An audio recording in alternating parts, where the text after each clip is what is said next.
I opened my eyes to a scene that felt depressingly familiar: chaos. Yet this morning's chaos was uniquely flavored with grease and salt, a tangible reminder of decisions made under the influence of far too many drinks. Surrounded by Taco Bell wrappers, I lay in the center of a greasy testament to a night erased from memory. Each wrapper seemed to mock me, echoing the absurdity of my actions. Sitting up, the room gently spun, a mild protest from last night's indulgence. My head pounded and my stomach churned, not just from the physical aftermath of alcohol, but from a realization slowly dawning on me. In a drunken haze, I had ordered one of everything from the Taco Bell menu. The absurdity wasn't just in the action itself, but in what it symbolized about my life at this moment: out of control, excessive, driven by immediate gratification without a thought for tomorrow. My journey to this low point hadn't been direct. It was a gradual descent, a slippery slope of small choices leading to larger ones, each step making the next seem easier, until nights without the blur of alcohol felt incomplete.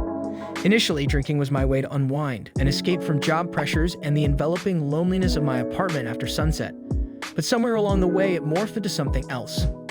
A necessity, a crutch. As I surveyed the mess around me, a wave of shame washed over me. This wasn't who I had envisioned myself to be.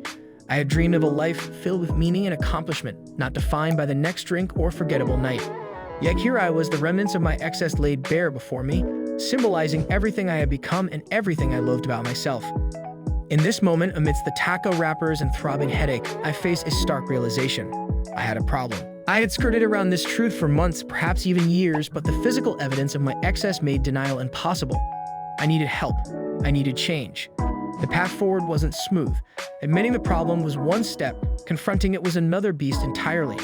There were times I regressed, convincing myself I could control my drinking, that total abstinence wasn't necessary.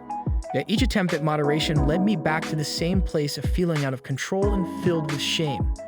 With the support of groups, therapy, and a few friends who remained by my side through my darkest times, I started to rebuild. I learned to celebrate small victories, to appreciate clear-headed evenings, to rediscover hobbies and passions drowned out by alcohol. Years later, I would look back at that morning amidst the Taco Bell wrappers as the turning point. It was when I acknowledged my problem, but more importantly, when I chose to face it. My journey wasn't defined by past mistakes, but by the daily choice to live better, to be better. In that choice, I discovered a strength I never knew I possessed.